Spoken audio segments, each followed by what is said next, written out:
to the VHS Files. My name's Josh. I am joined by Eric and Jason, as always. And today we're talking about 1979's Tourist Trap, starring Chuck Connors and Tanya Roberts. Yeah, and this is a first-time watch for Eric this time around, I believe. He's our first-time watch guy this time around.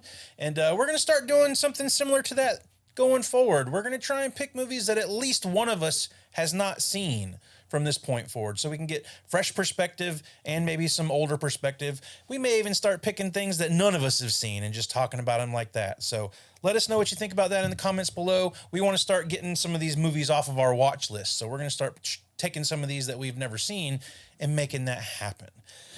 So we're going to talk tonight about 1979's Tourist Trap, as we just said. Synopsis: a group of young friends stranded at God, I can't fucking read. A group of young assailants. A group of young friends stranded at a secluded roadside museum are stalked by a masked assailant who uses telekinetic powers to control the attraction's mannequins. I think that's a pretty good synopsis of this one here, don't you guys? Yeah, that pretty much sums it up. It's crazy, man, to think about this movie because I had not seen this one until later in life. Jason, when did you see this movie for the first time? Oh, I was probably in my 20s. So. Yeah. That was 400 years ago. So you saw it at the theater then? Is that what you're saying? No. And is it? Nah. I'm sure this is probably one you caught on cable or something like that. Nothing that you sought after. Yeah, I remember seeing this in the video stores as a kid. You see it over there. It just never caught my. It didn't have the greatest box art to me. Oh, see, I disagree. I think the box art's pretty eye catching, but. I never actually picked this one off the shelf. I think I may have heard of this movie, through listening to podcasts and things like that. I think I didn't hear about this movie when I was younger. Eric, I know this is your first time watch on this one, but had you heard of this one in the past, or were you kind of fresh to this one coming into the show? I mean, I couldn't really, when you said Tourist Trap, I couldn't really recall what it was. This wasn't really on my radar at all. After seeing the box art, I do remember seeing that box art in the horror section, probably, as at the video store. Mm-hmm. I do think that it's rather eye-catching. I think it's rather impactful. I don't know that the movie totally lives up to the box art, but I think the box art, that mask is pretty unique looking, and I think it's pretty striking. Well, but I had not even heard of this movie. Worth mentioning also that it's only PG too. This was, of course, before PG-13, but it is only rated PG. So you could probably catch it on TV back in the 80s and things like that. Mm-hmm. Yeah, well, that was one of the things that kind of gave this movie a push with the underground. This is a thing. They tried to get an R rating on this. Horror was a big thing at that point in time, and they went for a hard R. And the ratings team gave it a PG, and the director talks about how that sort of hurt them at the box office, but it made it eligible to be played on Saturday afternoon TV. So a lot of kids were watching this in the afternoons, and there's a lot of people out there that have this vivid memory of seeing this movie during the day on TV and freaked them out as kids. It's kind of crazy. And watching this movie now, it definitely has after school special sort of feel to it. And I could imagine if you saw this on Saturday afternoon TV, the movie that would come on right after Saturday morning cartoons or whatever, this would probably freak a kid of the age of 6 to 10 out, big time. Yeah, they would never walk into a Sears or JCPenney ever again with the mannequins. They have all the clothes on. They would freak the fuck out for the rest of their life every time they saw one, just thinking it's going to move. I think there's a specific, I think that's some people have certain phobias and things like that. Right. Some people are really freaked out by dolls and mannequins and wax figures and things like that. It's never really resonated with me. Movies with dolls and stuff like that, I don't get freaked out. I don't know. It doesn't really click with me for some reason. Other things scare me more. Right. Yeah. I believe our old buddy and co-host Jenny did not like dolls or still doesn't. Well, it's not really the dolls. She doesn't have a phobia against dolls or anything like that. But she's not keen to wanting to watch like Child's Play and shit where dolls come to life. Like that sort of stuff does kind of freak my wife out a little bit. So she's been hesitant to watch shit like that. She has watched Child's Play and whatnot in the last few years, and she's like, "Oh, I don't know what I was making such a big deal about." That one's pretty goofy. Yeah. Yeah. It's more of a comedy than anything. And it's funny we're talking about dolls because the director, what's his name here? Director David Schmoller. The director David Schmoller actually directed Puppet Master from 1989. Now that's a great movie. Yeah, that's a great 80s movie to me. I have actually never seen the first Puppet Master. I think I've seen the second one. Add it to the list. You're talking about doing shows where most of us haven't watched it. Put Puppet Master on the list. Yeah, I mean we'd have to get Nathan on that one. Nathan's a big Puppet Master. Oh, that's my Puppet Master buddy right there, Nathan. We talk freaking Puppet Master and subspecies. See, you guys probably never even watched that either. Well, I mean, it all has a connection to Full Moon. I mean, Full Moon is the one who released this movie. Let's see here. I mean, they released it with extra footage too. Yeah, and I actually have that cut of the movie. I don't really know what's different because I don't think I've ever seen the uncut or the cut version. I think I've only ever watched the uncut version. How long is the uncut version? I don't know. I think they said it's 5 to 8 minutes longer, is what I've heard. Oh, okay. Yeah, because this one's 90 minutes. Yeah, I mean it's a short movie, and like I think there are scenes where I felt like the camera or the picture looked a little more grainy than others, so maybe those were scenes that were cut back in. Yeah. But even with that, like I don't know what was cut from the movie because even the uncut version is like there's not really anything that bad in this movie. I'm waiting for the David Schmoller, Zack Snyder 4-hour cut of Tourist Trap to come out. I don't think you'll get it. No, I'm just kidding. I never the Schmoller cut. The Schmoller cut.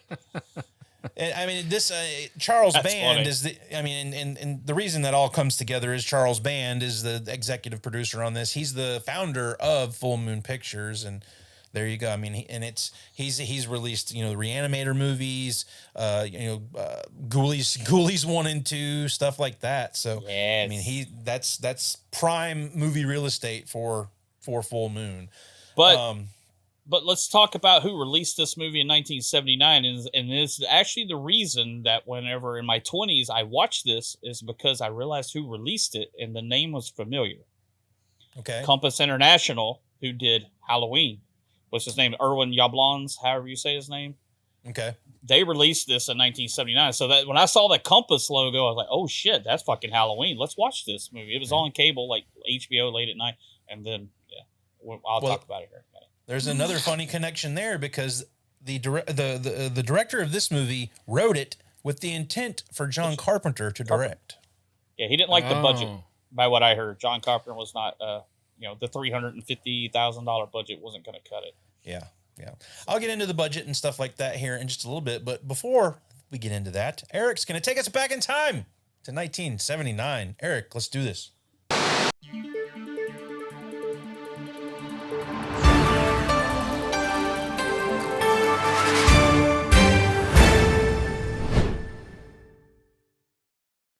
Well, Josh, in 1979, you'd turn off your Intellivision video game, pull up your tube top, and hop in your 79 Oldsmobile Cutlass.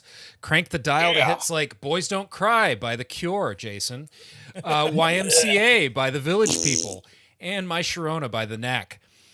Hit the theater for movies like Star Trek The Motion Picture, Rocky II, The Muppet Movie, or Alien. Be sure to check out our episode on Alien, by the way. Yes. The only other movie we've done from this year, by the way. Wow. The McDonald's kids meal called the Happy Meal first went on sale in 1979. I actually ate a kids meal at McDonald's the other day. His mother was pissed. Sony introduced... Oh, okay. Sorry. You can cut this out. Sony introduced the Walkman cassette player in 1979. It kind of reminds me of Jason's philosophy. Underwear is like a cassette tape. There's a side A and a side B. Yes. Flip them inside out. 2-day underwear. Right. Black & Decker released the famous cordless mini vacuum, the Dustbuster, in 1979. I actually used to have one of those, but eventually got rid of it because all it was doing was collecting dust. I was waiting for that. And finally, everyone likes cookies, especially smart cookies. Hit it, Josh. You're a real smart cookie, Nestle. You put real chocolate chips in your cookie mix. You're a real smart cookie, Nestle. You put chunky peanut butter in your cookie mix. You're a real smart cookie, Nestle. You put sun-made raisins in your oatmeal cookie mix. New improved Nestle cookie mixes have all the right ingredients to make cookies taste really homemade. You're a real smart cookie, Nestle. You make a real great tasting cookie mix. Really homemade. This is 1978. Yeah. Shut up! Listen, that commercial like gives me like warm nostalgic feelings Really? in a way that I don't know, that song. You're a real smart cookie. You put chocolate chips in your actually it says real chocolate chips, which I don't know what fake chocolate chips are. Yeah. I don't know what that would be exactly, but anyway. Cabot chips. I look at I guess, but I look at various commercials, and that one just spoke to me, man. That song's going to be in my head all night. I want to hear about this warm feeling you've got about it. Warm like a cookie. Creepy to me. No, it's not. It's not creepy at all. Get your mind out of the gutter. Cookie. Woody.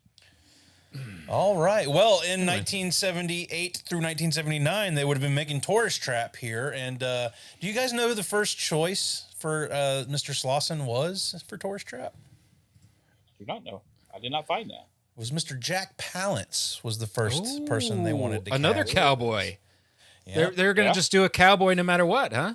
Basically, they had a budget of $350,000, as Jason mentioned earlier. They had $50,000 for a name to get for the movie. Yeah. So they were presented with a list, and Jack Palance's name was on that list. Another person was Gig Young, who is an actor I'm not familiar with, but he's Oscar nominated for the film Come Fill the Cup.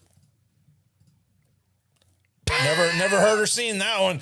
But is that two girls in one cup type thing? Oh my God. Probably no relation. But shortly thereafter, the casting of this movie, Gig Young was actually he murdered his wife and committed suicide. Whoa! Yikes! Yeah. The director tells a story about how after they got done with the casting, they wanted Jack Palance. He turned it down. Gig Young turned it down, and then they got Chuck Connors. Chuck Connors accepted it. He's the only person who was offered a role. Everybody else had to try out. But then they heard shortly thereafter that Gig Young had murdered his wife and committed suicide. It's fucking crazy. Well, I mean,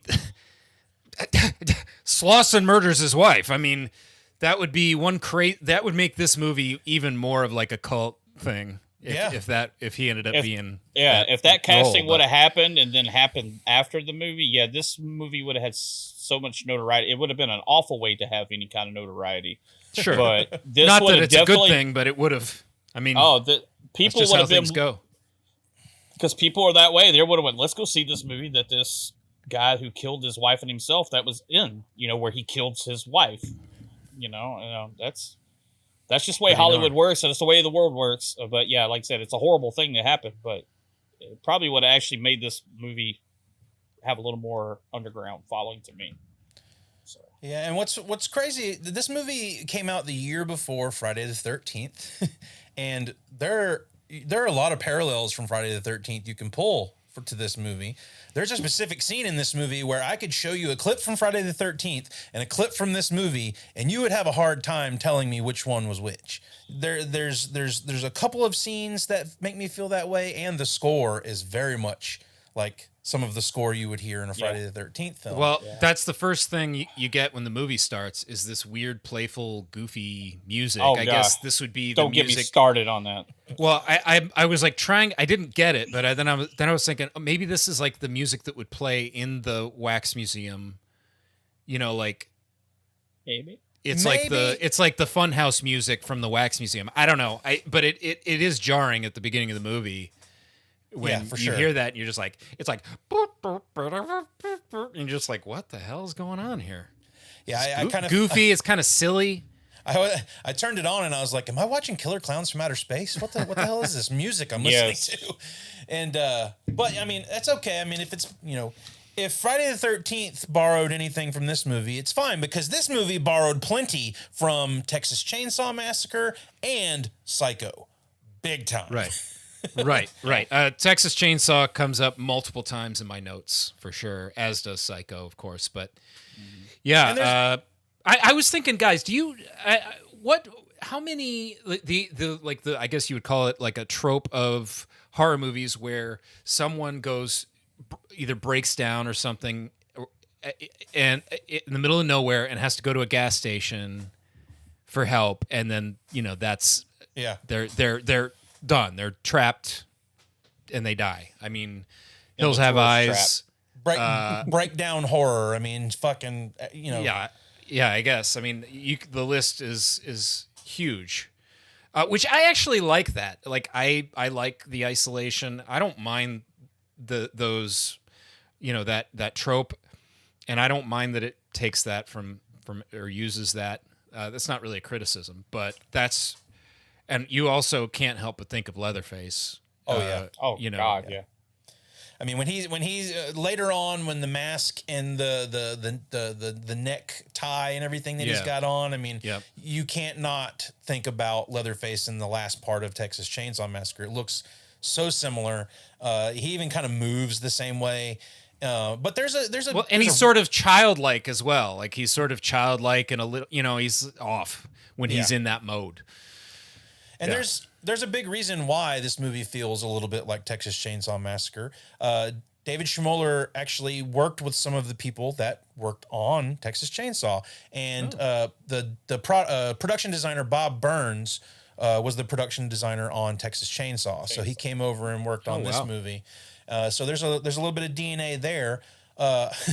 Another crazy story with something behind the scenes on this is Bob Burns, the production designer who worked on Chainsaw in this, committed suicide years later.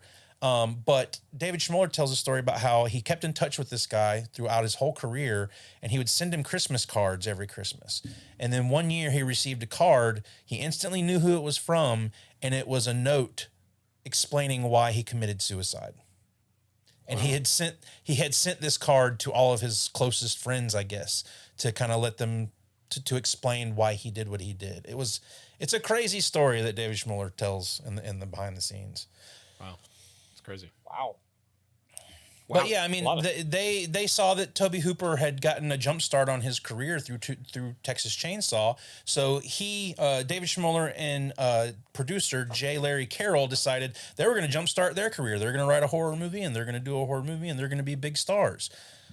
Didn't really work out for them like it did for Tobe Hooper. No, they did not create a horror icon at all. No. So no. Now, that's not to say there's things that I think there are definitely things that work in this movie, and we'll get into that here in just a moment. But as far as production and everything goes, I mean, like we said, I mean, they could afford one big star. Tanya Roberts was not a big star at the time when she got cast in the role, but it ended up becoming a bigger star later. So this is the definition of an indie film back in '79. I mean, they had a small budget and they worked with what they had. I think they do an okay job with most of that. I mean, there was obviously no CGI and whatnot back then, so they couldn't have that to help them. But I think some of the makeup and whatnot in this is pretty good. They don't really get into a lot of who did the makeup and whatnot in the behind the scenes, so I don't have a lot of information there. But yeah, I mean, it's a pretty small production of a movie, so not a whole lot to report on in the background other than some tragic incidents that happened with some of the people that worked on the movie. I do want to give this movie credit for having a wax museum where the wax characters look like they're fake and they're not just people standing still like in wax people work. Standing still, which is even though they do look like that, it's still just people standing there. Yeah, but at least they look fake, like they have like a mask on or something. Yeah, they put mask on them and like, yeah, I mean, and fun fact, if you've looked at Wikipedia, you probably saw this, but one of our former almost famous picks, Miss Linnea Quigley, is one of the moving mannequins in this movie. Yep. Oh, really? She is Wow. uncredited Yes. for this. So, I mean, she would have been my pick for Almost Famous, but I'm actually, I would say if I'm going to pick an Almost Famous for this movie, I would go with Tanya Roberts. I mean, Well, she's her and Tanya Roberts are starting to really show up in a lot of our episodes here. yeah, yeah. Tanya Like, Roberts was just on Beastmaster. Yeah. So, And- we're, Well, I mean, you know. you could even throw Chuck Connors in there. I mean, that was a big name. I mean, he was probably actually famous because during this time as a rifleman, that was a #1 TV show for years. Right. Later, he showed up in the TV show Werewolf for a few episodes. He was in that too. I probably saw Chuck Connors in some things when I was younger, but he's not someone I instantly would recognize. Not like I would recognize Tanya Roberts. I've seen a lot of Tanya Roberts in my life, so I would recognize her. We've pretty all quickly. seen a lot of Tanya Roberts. So they could have made this movie R-rated just with that one scene. Instantly R-rated. I couldn't help but think of Beastmaster. I'm like, we got Tanya Roberts and she's under a waterfall in the water. Like, Yeah. this is exactly what I just watched this. This waterfall scene is not nearly as majestic as the one in Beastmaster, though. They're basically swimming in a pond. They could have just fucking composited that waterfall into that shot because the waterfall does not match the pond that they're swimming in this movie. The And moccasin it's got pond. water moccasins in it. It's a moccasin pond. Oh man. But yeah, I mean, that's all I've got as far as behind the scenes stuff goes. I mean, obviously, we don't really have any nostalgia for this movie. Like I said, I just watched it for the first time a few years ago. From what I understand, and we're about to get in our conversation, Jason probably didn't watch this one a whole lot because he doesn't seem to have a very good impression of it. Well, let's one more thing for the background. In the UK, it was called Nightmare of Terror. Nightmare of Terror. Cool name. Yeah. Reminds me of Night It doesn't Train. make sense. Night Train to Yeah. Terror.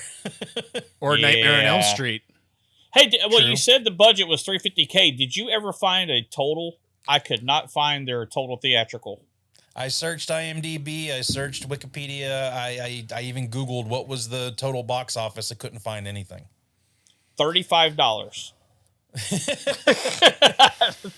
They what I'm probably going got with. more off that from the sales from the Blu-ray because I know there are a lot of people out there that do enjoy this movie and movie collectors that have it in their collection. I mean, It pops up on a lot of horror lists. If you watch those little TV show countdowns during Halloween time and they have Tourist Trap does pop up. It's just not for me as far as those top lists. It would be lower tier for me. All right. Well, that's going to get us out of our Back in Time segment. We're going to go on ahead and start talking about Tourist Trap. And there's no better place to start than the beginning of the movie. So we're going to go ahead and get into this thing. At the end of our discussion, we're going to give Tourist Trap a rating from 1 to 100 and see where it falls. So we get into this movie and we're introduced to Woody right off the bat. And it seems like I'm watching the origins for the movie Rubber right off the bat in this movie. Eric, I don't get that. I don't know what Rubber is. Oh, dude, you man. need to The watch movie. Rubber. I know what Rubber is as a material, but I don't know the movie Rubber. Well, it's about a killer tire, and that's all I'll say. Oh, okay. And Say then you no need more. and then you need to watch Slacks.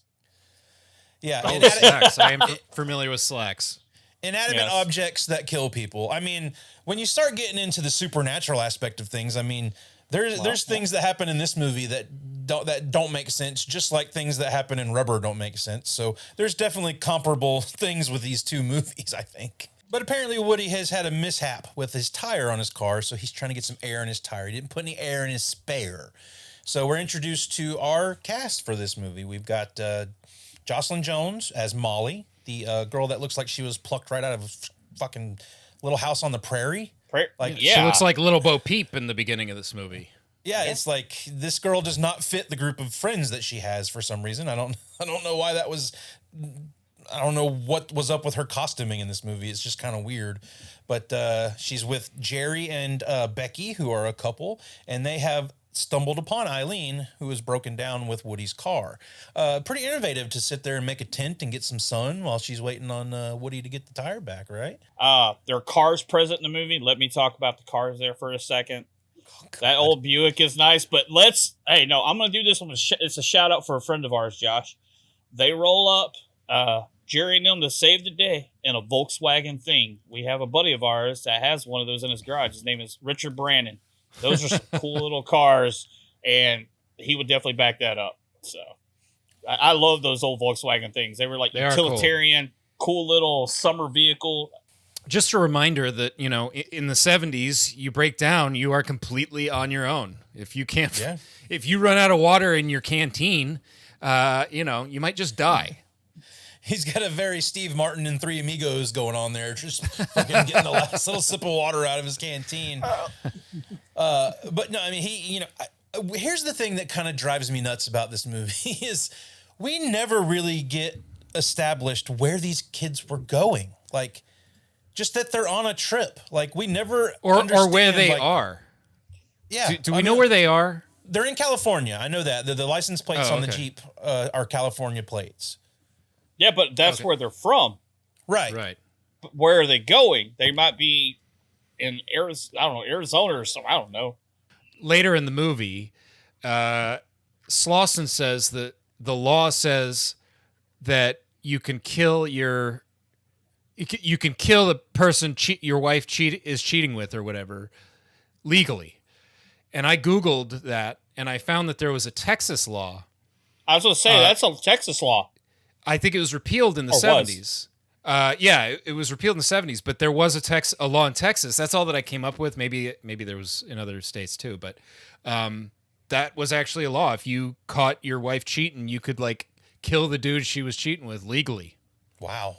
Yeah. Wow. That's how we do it in Texas. I kind of chalk that up to just him being a psychopath and thinking that was what he could do.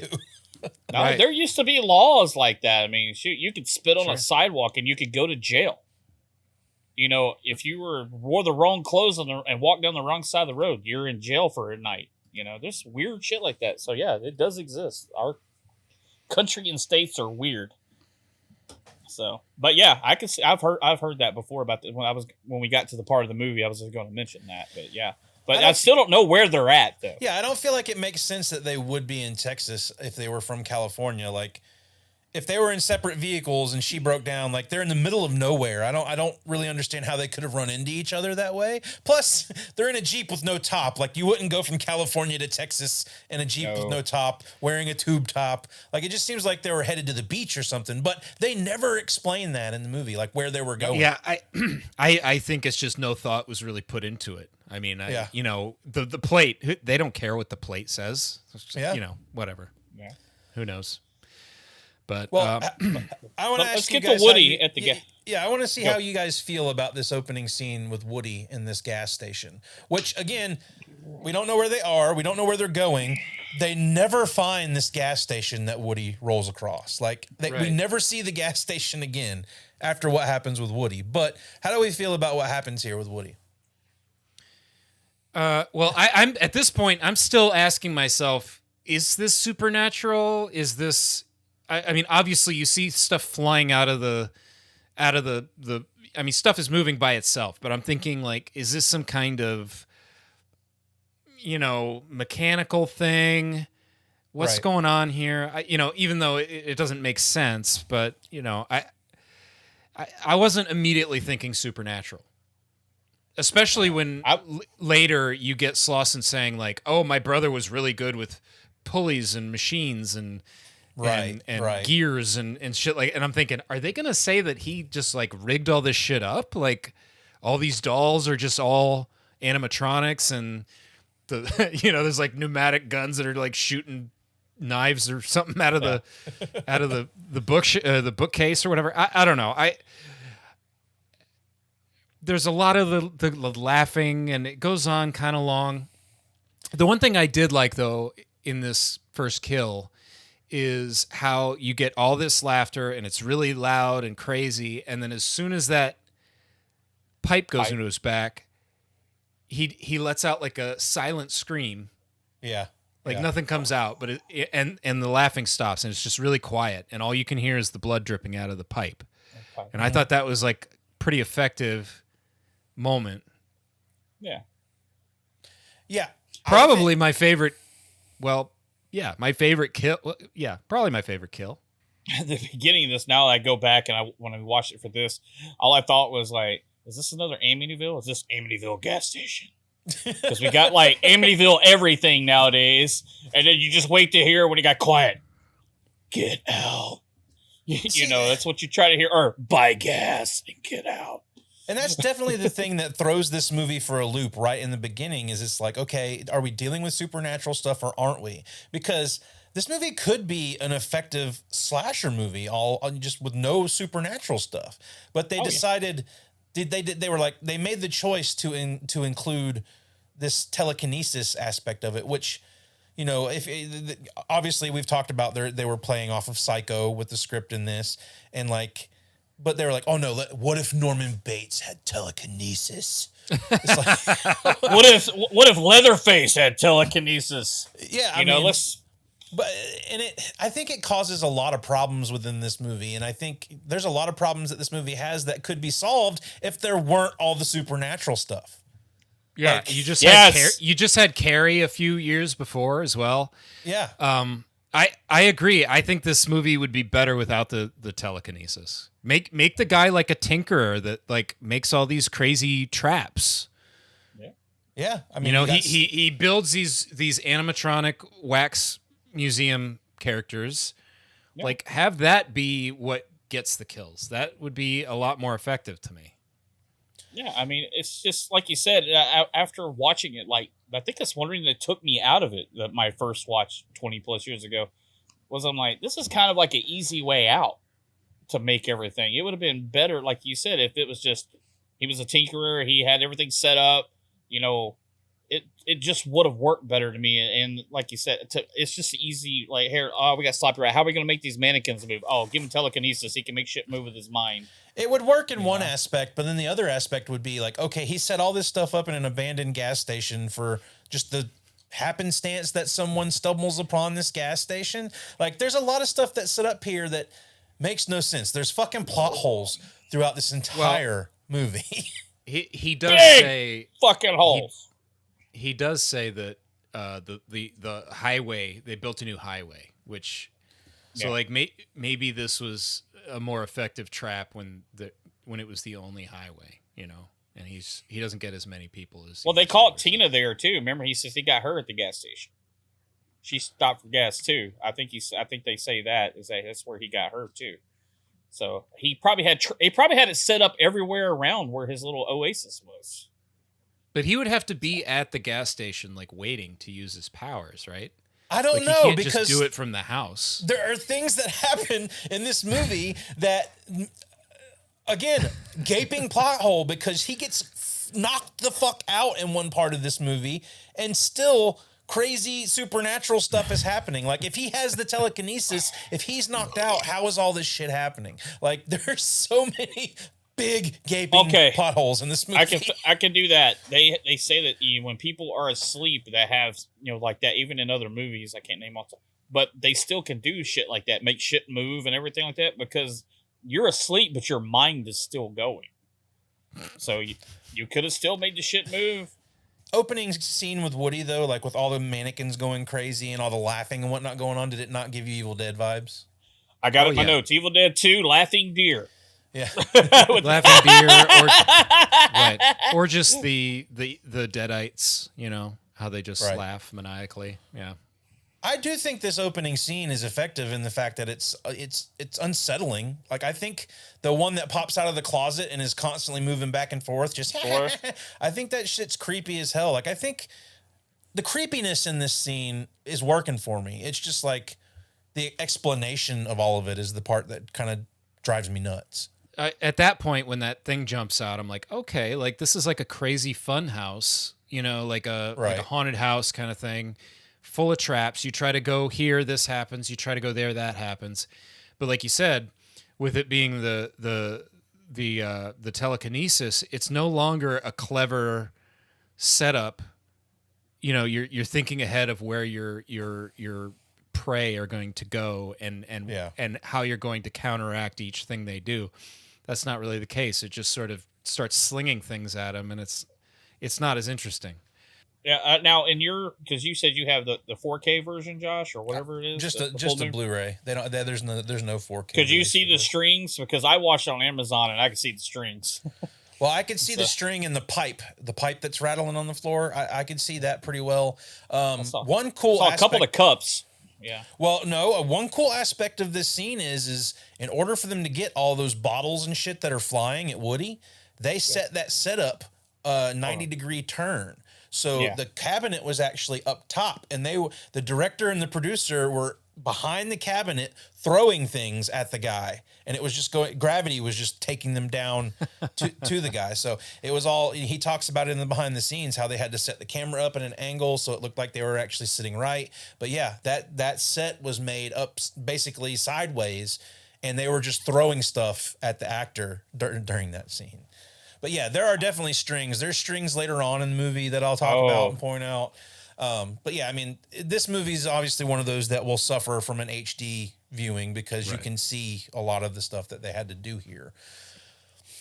But, you know, we get back with our people, and like I said, just a lot of the geography in this movie is kind of weird. Like I said, Woody found this gas station rolling his tire to get air, but they drive and never come across this gas station, but they do see a tire on the side of the road.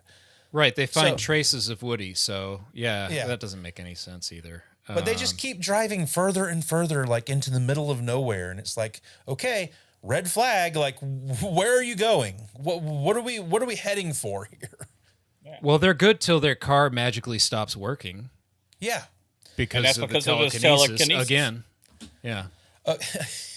That's the thing. Like, you could blame or you could explain away a lot of the shit that happens in this movie with, oh, he's got telekinesis, which doesn't really work for me all that well. It's kind of silly. No. They break down, and the girls just leave. What's his name? The girls just leave Jerry, and Jerry has no idea, knows nothing about cars, and they're just like, well, figure it out. And they just, the one girl is just like, call me whenever you've got it figured out. And she just goes on her merry way and finds paradise, quote unquote. This movie's particularly bad with, they basically do whatever Slauson says.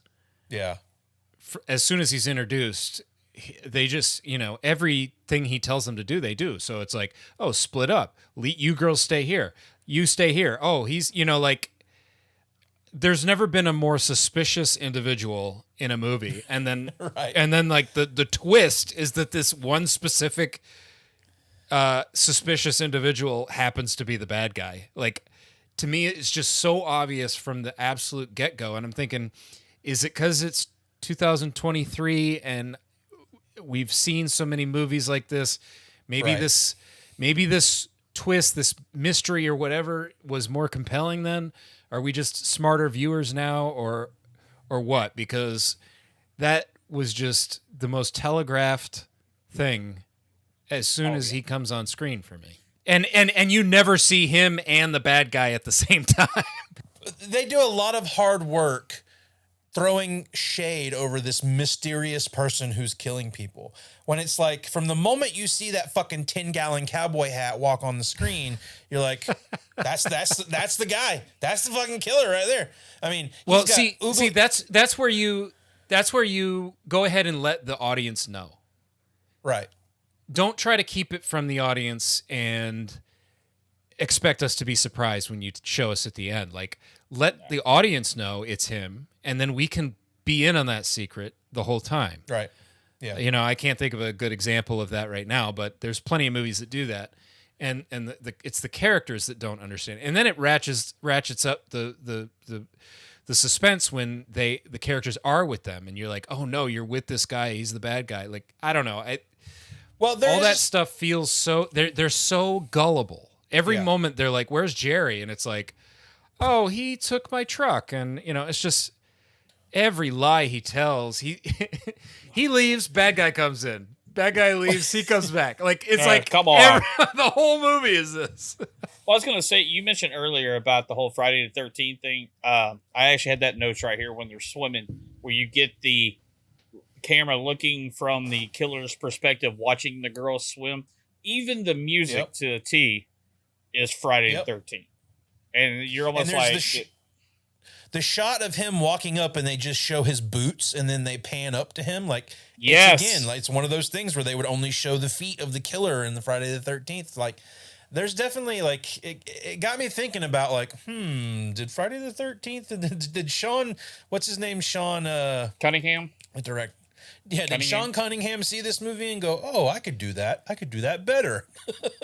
That's one of the better shots in the movie. Why do you think I'm wearing the shirt? Well, I want to talk about the conversation the girls have before they go in. Like, Eileen's like, "I'm going swimming," and of course, Molly is our little girl, from the fucking prairie. She's like, "Oh, we didn't bring bathing suits," and Eileen's like, "Who needs a bathing suit now?"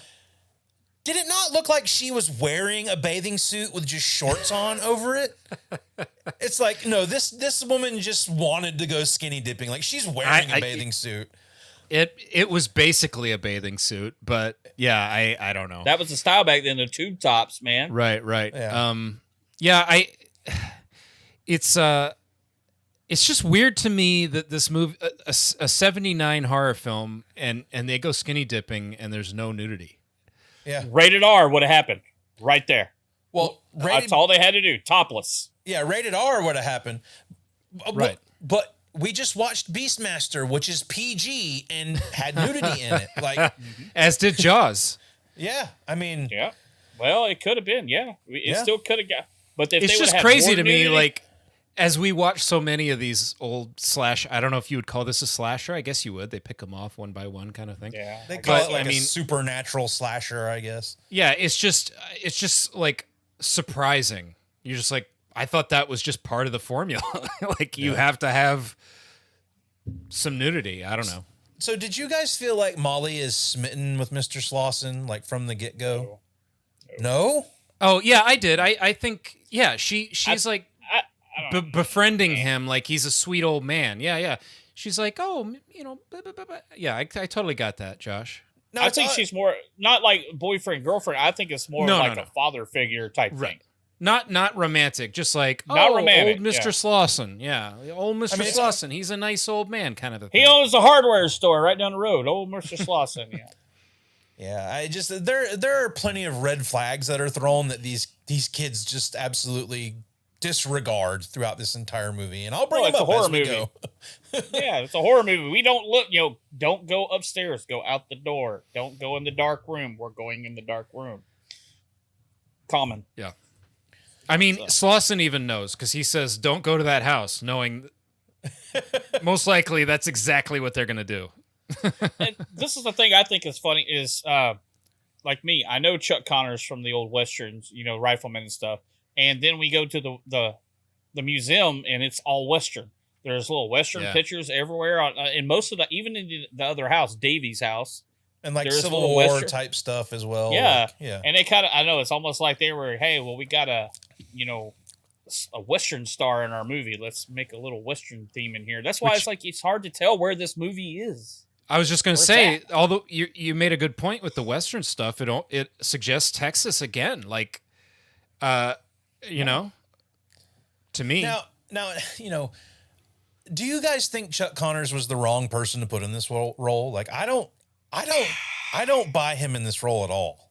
No, but I mean, like you said, I knew him as the TV guy. He's the guy the hero who saves the day, and the Rifleman. I mean, watch any time with my TV with my grandpa, the Rifleman was going to come on, and that's all I see Chuck Connors. And then I didn't know he was in this movie when I watched it the first time when I was younger, and then I'm like, it's the fucking Rifleman, and I'm like, Josh,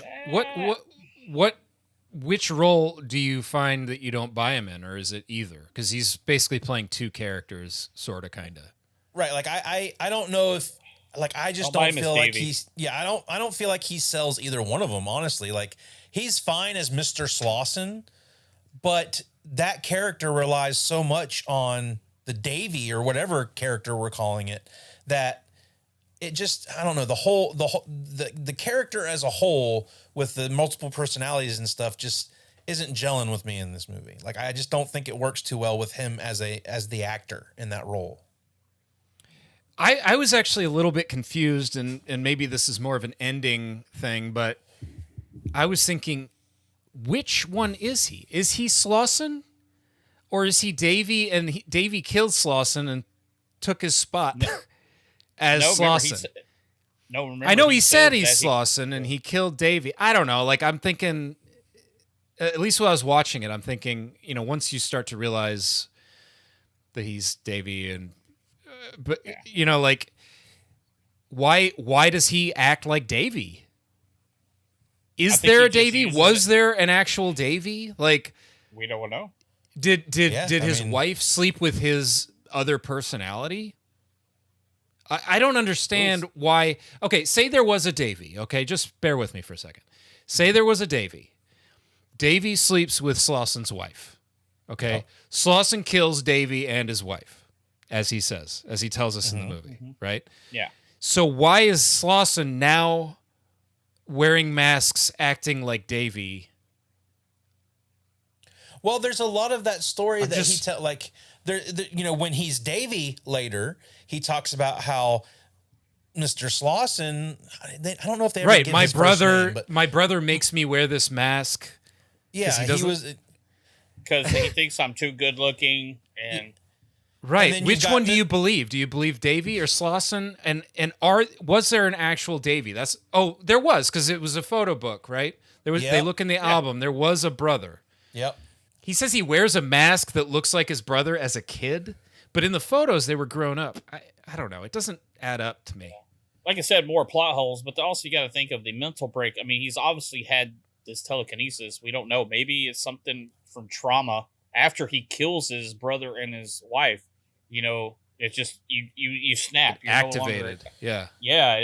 And then he can't pick reality anymore, so he's just acting as Davy and then Mr. Slauson.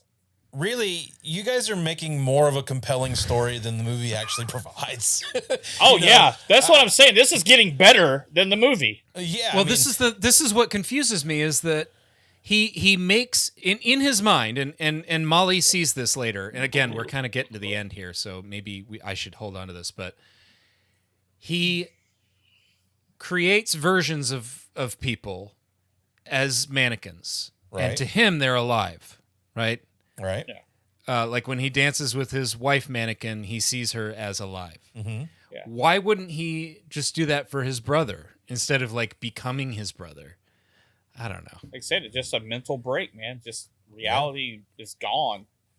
It's just that's not good enough for me. You know what I mean? Like they set up this story, and there's no real. I don't need everything spelled out for me in movies. I actually like when they don't explain things. But my problem comes when they do explain certain elements and they like contradict other things. I'd rather them not explain anything. There's a difference in servicing the plot of the movie and just having plot points that get you from point A to point B. Like, they were just trying, it's very apparent in this movie, they were just trying to get from A to B in this movie and explain it the best they could. But if you had a story that was servicing that plot, like you're talking about, was there ever a brother? All of that shit, like that's in service of the plot that is more interesting than just, oh, he's got telekinesis. Oh, he can fucking teleport because he's here, he's there, he's here, he's there. Like, it's just more gaping plot holes in this movie. That's the other thing is like he does full costume changes in between being one place and the other. Well, he's got telekinesis. He's walking. He's making the clothes fall off of him with his mind. Yeah, the first thing is he leaves with Jerry and tells the girls. The whole point initially was to go get his tools from the house, right? Right. Yeah. Okay, so they all go, and then he says, "You girls wait here," which that right there makes no sense. Red flag. Right? Red yeah, flag. Like don't separate, don't split up. Coyotes and moccasins. Yeah. Coyotes. He's relying on the wildlife to keep people indoors in this one. You better stay here. Yeah. Bobcats, you name it. Mountain lions. Lions and tigers and bears, man. Well, I mean, this is the start of one of my biggest complaints, plot holes, whatever you want to call it about this movie, is when he leaves with Jerry. Okay. We find out later that Jerry is locked in the basement with this person that we haven't met yet, right? Yeah. And then, so, I mean, we'll go ahead and get through. We'll give you the speedy version here. They leave. The girls get kind of nosy. One of them goes into the house. And Eileen goes to the house. Eileen goes into the house, finds mannequins everywhere. Again, red flag, red flag. Why are there mannequins all in this house? Okay. Voices. She hears voices, too, the whole time she's walking through the house. Another thing that doesn't really make a lot of sense. Like, because so Slauson has left with Jerry. He would have had to have just immediately left that place and gone straight to the house, right? Yeah, he just immediately clonked Jerry over the head. Jerry's like not a threat to anyone in this movie. Like Jerry cannot do anything. When we find Jerry later, Becky asks him, "Who is he?" He says he's Slauson's crazy brother. Where did he get? Like, he left the house with Slauson. How did Slauson go, "Oh, wait here. If you see somebody, it's my crazy brother"? And then, like, it just doesn't make any sense. Yeah, you're right. You're right. He would have had to do some, like, he should have just said, "Oh, it's Slauson. He's crazy." Yeah, like, yeah. Again, the plot holes this big in this thing. But I do like the scene where Eileen goes in the house and finds the mannequins. And like this is another classic Psycho thing. You got the mom and the dad sitting there. The mom looks a lot like the mom in Psycho. Yeah. But that reveal when someone comes up behind her and you see that mask with the hat that Woody was wearing later, which they rely on the audience to put that together in their heads, because throughout this movie, the first time I watched it for this, I was like, how did they know Woody was dead? Like, it seems like Woody dies in that first scene, and they mention his name every now and then, but it seems like they don't give two shits about where Woody is in this whole time. Right. But I love that reveal, and the thing that I think makes the mask look so creepy in this, and I think this is with most of the masks that he wears throughout this, is being able to see his top lip and the mouth hole. Yeah, yeah. I like how it's separated right there, and it's like got two pieces. Yeah. It's a little bit unique, just for a mask. Mm-hmm. When we've got so many masks, you got, Michael Myers and, you name it. But there is that moment where he's strangling Eileen with that piece she puts around her neck, and you can see strings, the fishing line tied to the ends of it, just pulling off to the side. Jason, you jokingly brought up "Come On Eileen" earlier before we were recording the episode, and I feel like this movie may have been the genesis for the song "Come On Eileen," because later, like when Molly is walking around looking for Eileen, she's like, "Eileen, come on." I was like, is this the genesis of "Come On Eileen" we're seeing in Tourist Trap here? But no, I mean, and then we cut back to Becky and Molly, who have discovered that this mannequin in the place is very lifelike and looks a lot like they're being nosy and going through the photo album, finding the pictures of the brother and the wife and whatnot. Now it feels like flesh.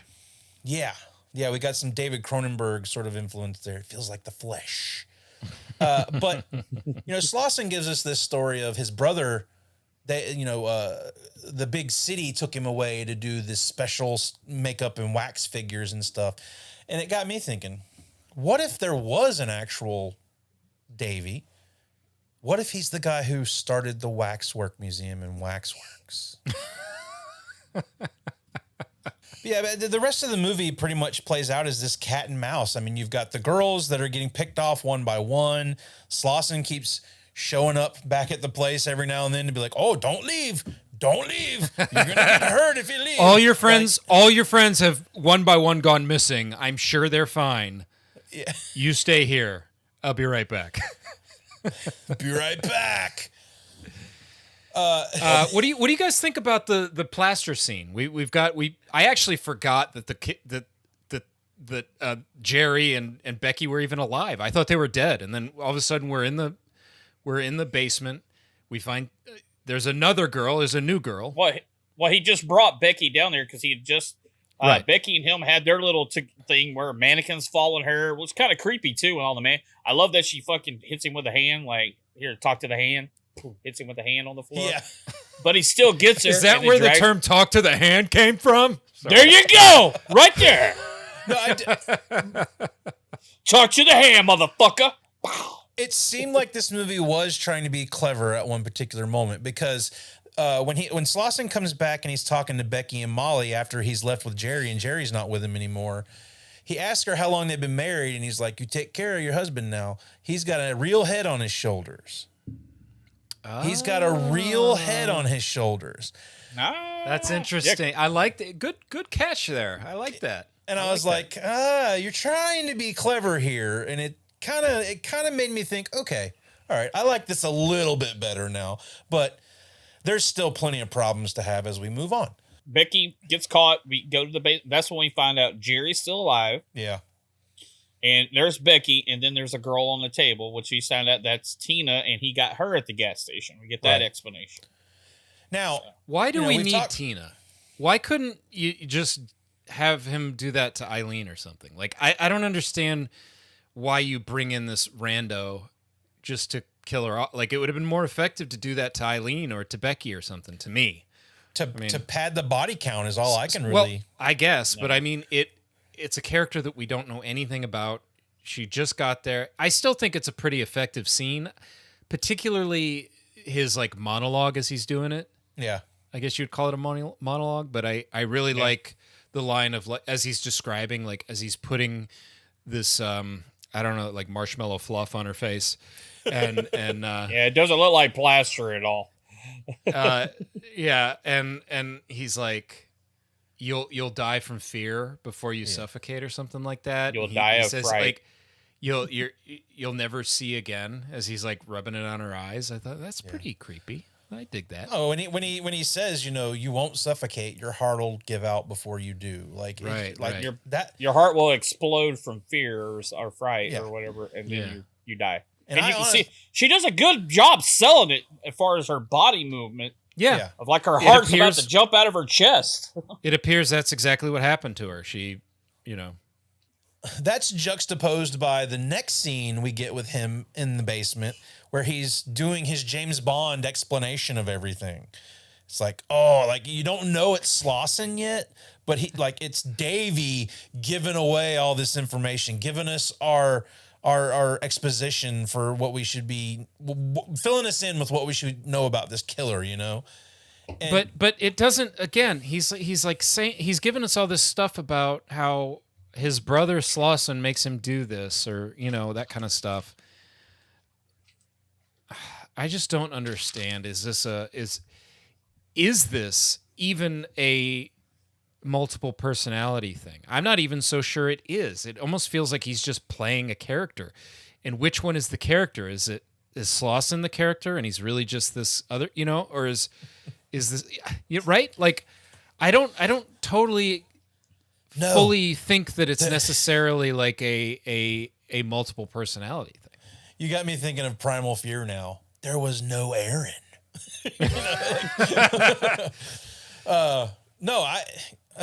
You're making more compelling points than this movie ever gives us answers for. Eric is rewriting Tourist Trap. Anybody wants his movie, call Eric. He's got he's writing the script for it. Hey, I think it's got potential to be something special. I don't think they could pull it off back in 79. I feel like this movie has some good points in it, but it just needed one more rewrite. It needed someone to go over the script and be like, no, let's not do that. But apparently, I think it was Charles Band who wanted the inclusion of the telekinesis stuff. Like, it wasn't originally in the script, and we've certainly seen a lot of telekinesis since then. Yeah. Maybe it was more of a fun idea back then, Even in a Friday the 13th movie. Yeah. Yep. Yeah, I don't know. It's not very interesting. I never find, even with the good examples of telekinesis, it kind of bores me. Yeah. It makes things easy. Like when you can just explain it away as like, oh, it's telekinesis, It makes things easy because it is easy. You just literally move everything with your mind. Yeah. It's like, how can we make this happen? Oh, telekinesis. We got this. Yeah. Yeah. And it works in Carrie because you've also got I won't say that it's not convenient in a story like Carrie either, but you've also got this whole undertone of a girl becoming a woman and experiencing life through, going Sure. from being a child to a woman, like there's those underlying currents of a movie like Carrie that make And that religion. yeah, too. and like that stuff works for me. So like, but yeah, when you just have telekinesis for the sake of like, oh, this is how we'll explain this. He's got telekinesis. It's really lazy. I do like this part that comes up after all this, and we got Molly, and he picks up the head of Woody, and it opens the mouth, and it goes, Molly! You know, it's just like, and then he's running, and he throws it at her. That's kind of creepy. I will give, that's a creepy moment that's kind of like, that's a little unnerving to have, I wonder if Molly and Woody had a thing. I don't know. Because it seemed like she really cared about what, like, because it was really frightening and disturbing her more that I think it was Woody. But Well, I think it's just because it was someone she recognized, you know. But this is also in the movie really goes Texas Chainsaw Massacre. I mean, he's chasing her through the woods. I love that he's yelling, "Be my friend," the whole time he's chasing her through the woods. friend? And then she's got a fucking Timmy over the fence like in Jurassic Park. But lo and behold, who's driving down the road when she gets to the road? Mr. Slauson. Somehow he went from behind her in full fucking get up to being in his truck, picking her up on the side of the road. He can fly with telekinesis. Maybe he can. And maybe he can fix his hair and like dry his sweat with telekinesis as well. Yeah. So I do like the moment where he tells her to wait outside and gives her the gun, which again, huge red flag. Like, yeah, I'm going to leave you outside by yourself. Right. You can't come in here. Like, what? Why? Why can't I stay with you? Like, if she thinks he's, you know what I mean? This movie doesn't make sense. Why not just? She's the last one. Why not just take her out? Why do you have to go to do the costume change? There's nobody else left. He doesn't want to take her out, though. I think he wants to keep her. I don't know. It's a lot to go through to go, okay, I'm going to go turn on the radio. You stay out here. Then go change. Come back out. Fake get shot. Then reveal.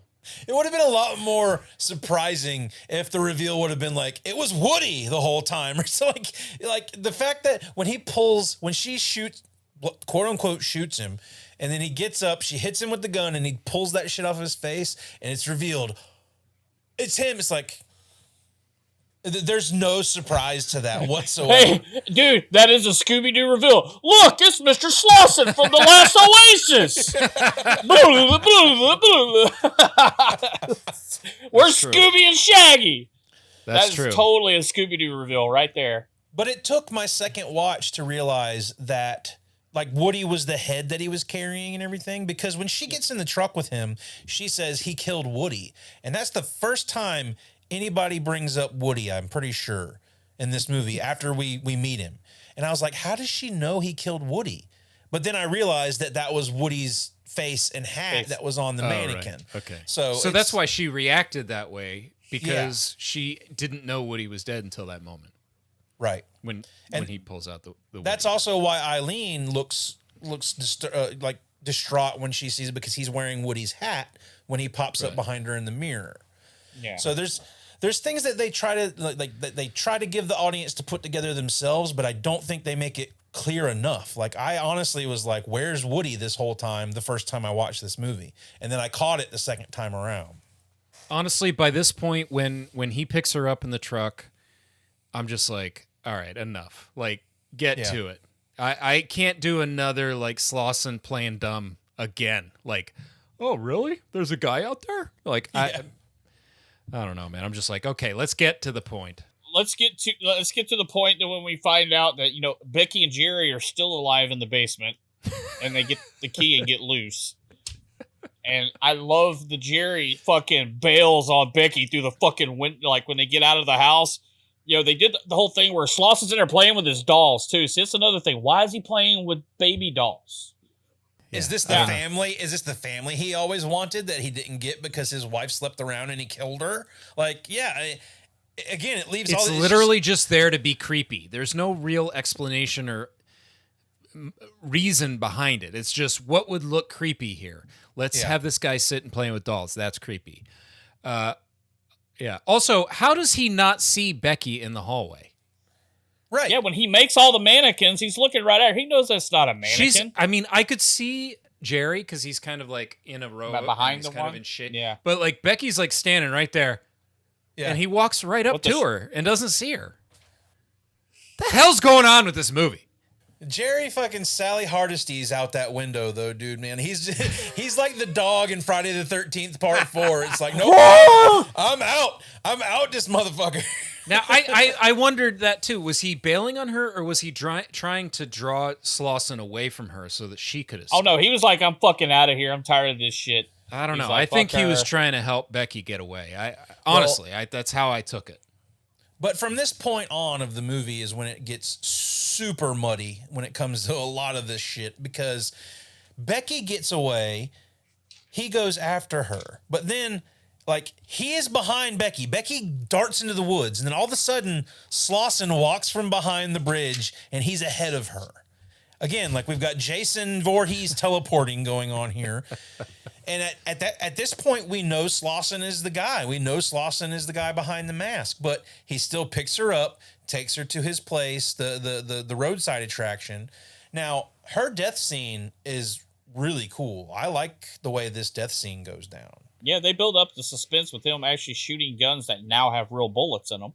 Yeah. Yeah, he's loaded all the guns, and it's just Slauson. He's no longer Davy. He's just sitting there, and he's leaving it wide open. Going back to the beginning where I was saying, is this some kind of fun house with the mannequin coming out of the closet? This stuff is cool. Like, we've seen them, right? You guys have been to things like this, right? With animatronics, Disney World or wherever, Chuck E. Cheese. And those with like real guns that are firing, that's a cool concept. That's a cool idea. I like that. I wanted more of that in this movie. And they subvert your expectations of what's going to happen to people a couple of times in this movie. In the beginning with Woody, you see the knife in the cabinet, and you think the knife's what's gonna get him, and then they hit him with the pipe. It's kind of the same thing with Becky here. They throw a knife, or they throw something. Like a hatchet. They throw a hatchet at her, and it hits the wall beside her, but then the knife comes. And I love how, like, this is one of my favorite parts of this movie. One of the parts that I think is the most effective is that knife hits her in the back of the head and it goes silent. Like the score drops out, all the music drops out, and you just hear that knife go bop and hit her in the back of the head. Yeah, it is effective. I agree. Now, in the behind the scenes, they talk about how they shot that, and it was obviously a knife on a wire that they just slid. Oh, yeah, you can see it. They slid it down a wire and it hit her in the back of the head. But they had taped a piece of wood to the back of her head behind her hair, so you couldn't see it. So it's a knife actually going into a piece of wood right behind her hair. And it's like, and that noise is the actual noise the knife made when it went into that block of wood. Oh, okay. So yeah, man, that's pretty cool. Fucking scary for Tanya Roberts to do. I've been asking for some extra money on that one. Now it was a prop knife, so I don't think she was in any like extreme danger. Right. But well, how did it stick in the wood? I mean, it has a point on it enough to stick in the wood. But if it's enough to stick in the wood, it's enough to break the flesh. Yeah. So it's you better be paying me some extra money for that shit. Nowhere near as dangerous as making out next to a tiger. Give me the knife on the string all day over a painted tiger next to me. Yeah, there you go. There's one scene in the middle of the movie that just I don't know why it's here. I guess to give us more insight into Slauson's psychosis. But there's the point where he goes in the room and sits down with the mannequin and he starts talking to it, he's like, "Have your soup. Yeah, it's good soup." The soup scene. Yep. Yeah. The music that's playing underneath all of this is that same fucking like like what is this scene, dude? Like okay, give me that scene, but why did you drop that fucking music underneath it? It's like it's make a joke. I guess it's more of like, I think more of a comedy scene than it's supposed to be like scary or disturbing. Like, do you think that's the stuff that made the people go, "Oh, this isn't a horror movie. This is a comedy. It's PG." Like, I'm having another issue with the Slauson Davy dynamic here, because he starts doing it with the mask off, and it looks like his powers don't work. Yeah, and then he puts the mask on, yeah. And then he puts the mask on and it works. Like, right. Almost like he can't he had to get into character, or excuse me, he No, had to like, 'cause get later- into character, or like he can't use his powers without the mask on. But then he does, right? Use the powers without the mask on later. At the end of the movie with Molly, he uses. Yeah. He doesn't have a mask on. Oh, brother. But it's everything on from when Becky dies. We go back into the house with Molly, who he's finally, Molly has figured out, that's him. He's kidnapped her and put her in the bed in the house. She has this whole vision of one of the mannequins like giving her water and all of this stuff. And Let me go home. I'm wondering, like, is this happening in her head? Is this starting to drive her crazy? Because this doesn't seem like something that Slauson is doing. Well, he can manipulate it to hand her the water. It's probably a mannequin that he picked up the water and made the mannequin give her water. The thing is he comes into the room after all this shit happens. It's really it's like a different scene. There's a cut. Like it's not like he walks in while she's being fed, but. Yeah, maybe you're right. Maybe Molly's starting to lose it at this point because, I mean, how do you explain the Jerry thing? Right? That's what I was about to get to. How do you explain the dance scene where he's dancing with the mannequin and all of a sudden she appears in her eyes, it's real and fake. And then all this stuff's starting to blur a little bit. Yeah, and Jerry's there to save her, and then he just pulls Jerry's arm off. I love that. That is one of my... That was kind of cool.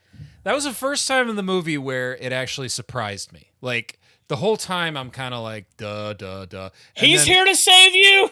he walks up, and just takes his arm off, takes his head off, and you're just like, oh, okay. Yeah. Like, where was this earlier? Like, I want more weird shit like this. Like that. So, how long ago did he convert Jerry into one of the animatronics? or did he?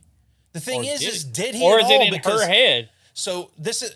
Us talking about this has got me thinking about it in a different perspective now. Is from that moment on when we see Molly in the bed, is this just her psychosis starting to take over and everything she's seeing other than Slauson is in her head? Like maybe Jerry actually got away. Maybe when Jerry ran off, he got away. And we're all just seeing things from Molly's perspective at this point, which makes the very end of the movie make a little more sense to me. Well, okay, here's another angle to that. He uses the plaster on the girl's face, on Tina's face, right, to make a cast of her face, right? Mm-hmm. That's why you would do that. And then I guess you would use the cast of the face to make the mannequin of Tina, right? But what's the deal with his wife feels like flesh? Why does she feel like flesh when you touch her face? Isn't her face made of some kind of mold? Or is it real skin? There's just so many like conflicting materials and ideas and like not rules necessarily, but like it's kind of established as one thing. Like, okay, he makes these. And then like, how could he walk up and just... Was Jerry just a mannequin standing there and Molly's like Slauson's maybe using his power to make Molly see this, or is, like you said, is Molly just losing her shit at this point? Yeah, because I mean, his wife goes from mannequin to a vision of a real person at least. Right. So it's definitely a weird scene, and there are apparently a lot of people that are like, they actually talk about this in the behind the scenes. They're like, you've got a lot of people that are like, what does the end of this movie mean? Like a lot of people have a lot of trouble like figuring out what happened here. And I guess it's because we lift another thing from Texas Chainsaw Massacre here where Molly drives away and, potentially being insane from all of this. Right. Puts an axe in Mr. Slauson's neck. Again, favors a particular death that I've seen in a Friday the 13th movie. But she puts an axe in his neck and then drives the Jeep. Again, the Jeep didn't work, so now the Jeep magically works. Well, remember, it was his telekinesis that made it stop working. If he's dead, his telekinesis can't keep it from working anymore.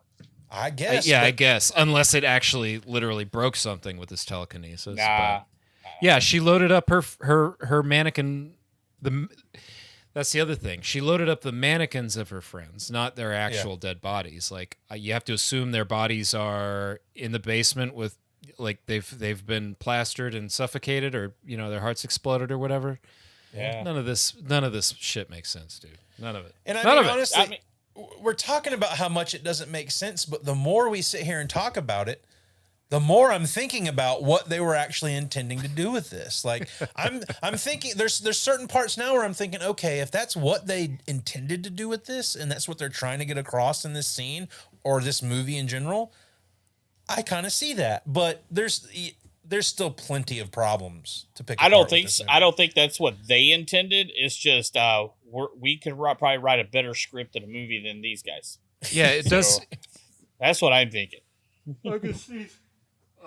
It almost feels like we're putting more thought into the film than they did. That's the kind of vibe I'm getting. Again, like you said, it's kind of like when they made this movie. I want to jumpstart my career. I want to be a freaking hooper and a carpenter, really quick, and let's make this great horror movie. And it did not work. Similar sort of genesis of like Waxworks. I mean, Waxwork was the same thing. A guy came into Hollywood wanting to make a movie. He did a horror movie.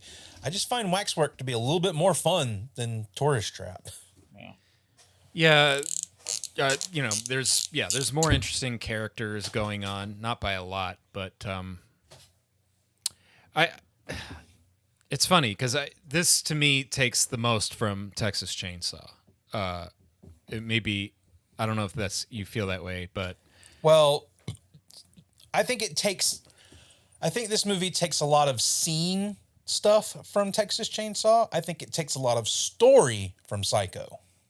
That's it, man. I don't know. I was left kind of scratching my head after this one. I also felt like it was a long 90 minutes. Maybe it was just the mood I was in at the time, but I was like, oh, this is an easy breezy 90 minutes. And by the end, I am like ready for this thing to be over. Well, I also, to bring up another thing that we talked about in the Texas Chainsaw Massacre episode, is they leave the house, they come back. They leave the house, they come back. There's a lot of that going on in this too. Like you see a lot of back and forth in this movie where there's some scenes that could have been cut down. This could have been easily an hour long, and you could have done everything you needed to do in this movie. You just reminded me of one of my notes that I had forgotten about, but it almost felt like a Tales from the Crypt episode. Like it could have been like a very short episode. Like how long was this episode? Show? An hour, 45 minutes. Yeah, it would have worked more as like a short story than a full feature length movie. Well, I think they do say in the behind the scenes too, like it was heavily inspired by sort of a Twilight Zone sort of story. You know? Yeah, I see that for sure. And like you said, you've got so many extra back and forths. If you cut out some of those and cut it down to an hour or whatever, I think it would have just been a lot more enjoyable. Yeah, for sure. From 1 to 100, what would you give Tourist Trap from 1979? I'm ready when you are. All right, 3, 2, 1, and your score. We've got Jason with a 22, Eric with a 40, and me with a 41. I rated this one the highest out of everyone. Josh liked it the most. Wow. What does that say, Jason? What does that say?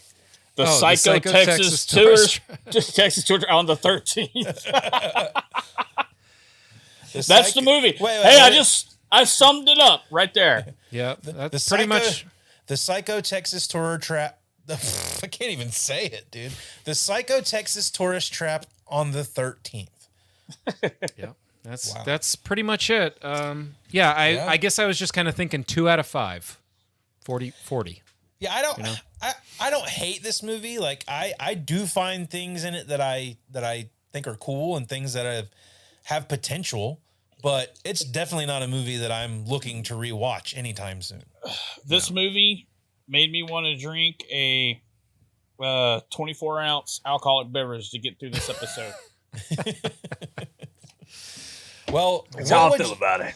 What would your score of Tourist Trap be? Let us know in the comments below. If you've seen Tourist Trap, what would you rate it on a score of 1 to 100? We'd like to know. We'd like to talk about Tourist Trap with you in the comments below. So please drop us a comment. Hit that like button if you got this far in the episode and you like the episode. Please do us a favor. Hit that thumbs up button. It helps us out a little bit. We are almost at 500 subscribers, which is crazy to us. And we're definitely trying to get over that hump. So if you can, if you like what you hear, if you like what you see, if you like our show, please pass us around, tell your friends, let people know we're just here talking about movies that we love or we missed, or we just like having fun talking about movies. So please share us around. Let us get over that 500 subscriber hump.